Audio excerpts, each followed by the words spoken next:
Hey guys, what's up and welcome back to my channel. So today I wanted to sit down and talk to you guys about how I keep my house organized and clean with a toddler. So let's jump right into it.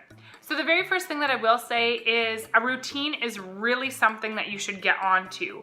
I'm trying to find a routine that fits and works for you. I'm home, so cleaning during the day is really easy for me. But if you're somebody who works, you might have to clean on weekends or evenings or mornings. So finding a realistic routine for you and then jotting it down. I keep a bullet journal and I like to have like what I'm gonna do weekly, on what day I'm going to be doing it, monthly, and then also daily. So I like to have it all right there for me so I can see it. I know what's happening when, and I'm not trying to guess. I also, like I said, keep it as very realistic as possible because I don't want to have full super days of me cleaning. But if that's what works for you, great. Like say you have Saturdays off and you want to do everything on Saturday. Cool, good. Do it whenever it's gonna work for you. But writing it out is a huge thing, huge tip that I would have, because that really helps me stay sort of focused on it and, you know, in check. Keeps me looking at it. So the other thing that I will say, one huge thing that I like to do weekly is just do one sort of big task. So like doing all of our bathrooms in our house and then doing one set of laundry so that I'm not doing all my laundry on one day. If it works for you to do all of your laundry on one day, great, do it, whatever works for you. But I found that I tend to do all of my laundry one day, then it doesn't get folded until, you know, the day or the next couple of days afterwards. And by that point, I'm already needing to do laundry again and it just never ends. So if I do a little bit a day, you know, like bedding on, you know, one day, Jacob's clothes on another, our clothes on another day, then I'm not always having such a huge load to do and I'm not having a ton of stuff to fold and put away also. So that really works for me.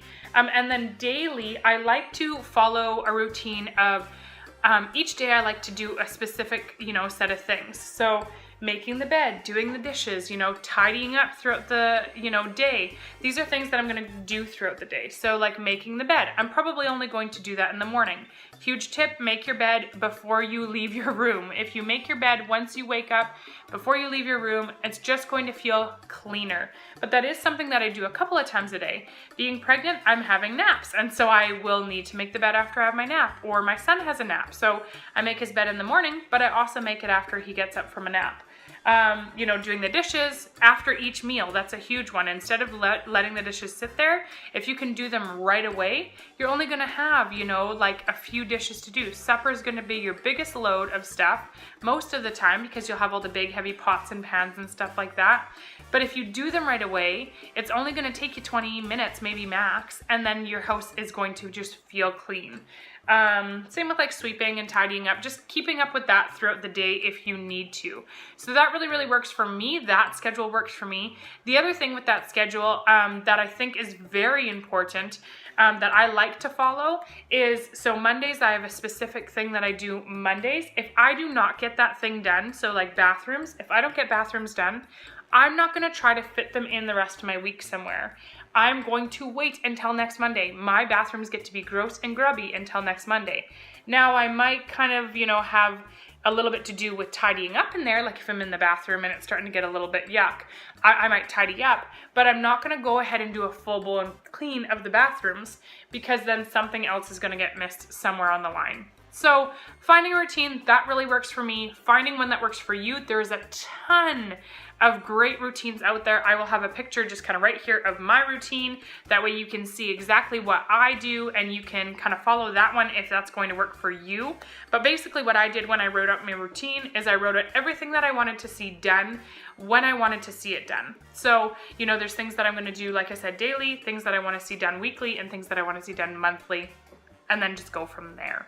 Another huge tip that I have is with having kids. I've only got one toddler and I can only imagine the amount of work that comes with extra, you know, dirty little messy hands running around the house.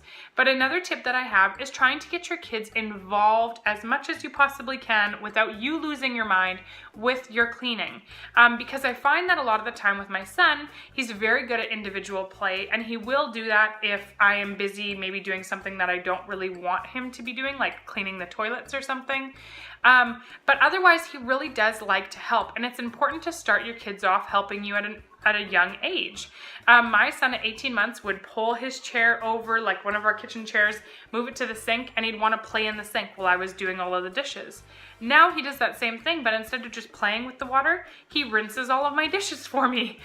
Or he'll put them in the dishwasher. I can hand him and he'll put them in the dishwasher, or he'll empty the dishwasher with me. And he really, really enjoys it. He wants to be a part of it.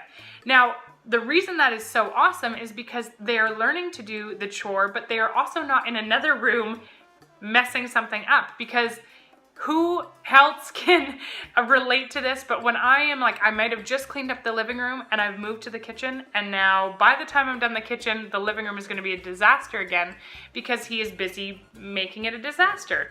And not to his fault at all. He's a kid, he's a toddler, he's wanting to play, and they're just messy. So helping them help you will help you in the long run with cleaning other stuff, if that makes sense. So another huge tip for toddlers and children in general would be just to have certain times that you're going to clean up the toys. Toys aren't messy, but they make your house look chaotic, and they make your house look messy, but they're not actually messy, and it doesn't take a whole lot of time to clean them up. I used to feel like, no, I'm not cleaning it up until the end of the day because there's just too many times that I'm like, okay, clean this up, clean this up, clean this up. And then I found that it really helped if I just had set times that we would clean it up. Your house only looks chaotic for a little while. So what I like to do is let him play until maybe lunch or before nap, because most of the time we have lunch and then he naps right after. We will clean up all the toys then. Then we clean them up maybe before my husband gets home, before we start making supper and stuff. And that way my husband's not walking into, chaos. Then I like to go ahead and clean them up again before bed. So those are the 3 different times that we like to clean them up. It's nice to have him put down for a nap, and then when I come out to do like maybe my editing or any work that I have to do, I'm not sitting in chaos. I get to sit in an environment that looks nice and fresh and clean. The other thing that I will say that's a huge tip with cleaning up toys with toddlers is getting down there and helping them clean up. They're going to love your involvement in it. Another thing that I will say with that is the fact that I can clean up way faster than my son can. And so what I like to do with him, he's 2.5, I like to go ahead and give him one specific job until he finishes that job. And if there's more to clean up, then I would give him another one. So for instance, I'll say, okay, you go ahead and you clean up all your cars, and mommy's gonna clean up your choo-choo trains. So I will clean up all the pieces of the choo-choo train while he picks up and puts away all of his Hot Wheels cars. If he finishes, then I'll say, okay, do this or clean up this, or there's this to be done, like pick up your puzzles or whatever. And the older he gets, the more I'm gonna be able to sort of designate more and more jobs to him. And I'm there helping him. And if you have multiple children, give them each a job that, they can pick up and clean up. And it's just gonna make everything a lot easier. They're not, feeling like because it's a chaos. It looks like chaos. And so they're not gonna know like, okay, so a car goes here and a puzzle piece goes here. And if you give them one specific thing, they're just gonna focus on that task, and it's gonna make the whole process a whole lot easier. One last tip, and probably my biggest tip, is to do things when it works for you. So for me, I like to, like I said, clean during the week. If you like to clean on the weekends, great. If you like to do all your dishes at the end of the day, do that. If you like to do all your dishes when you wake up in the morning, do that. Find the routine that works for you and works for your schedule, and do that. At the end of the day, I like to just sort of hang out with my husband. He's home, I'm home, Jacob's in bed. I don't want to be cleaning my house then. And so I don't. And that makes our life work. It makes our life happy. So finding what really works for you, being able to bend and be flexible with your routine in the beginning, because it's going to take you a bit of time to get organized. And just trying to keep yourself relaxed with it. Don't stress out if you miss something. Don't stress out if it looks chaotic. Don't stress out, because that is the worst with cleaning and trying to keep your house organized. Because once you start doing that, you fall. It's a slippery slope of like, oh, I just don't want to do anything. So keeping that all in mind, I hope you guys enjoyed this video. I hope it was helpful. Give it a big thumbs up if you did. Comment down below and let me know if there's any tips and tricks that you have for keeping your house clean with toddlers, especially 2 kids, because soon that's going to be my life. And again, my routine will probably have to change. So anyway, guys, I hope you enjoyed this video. Thanks so much for watching, and we will see you in my next one. Bye, guys.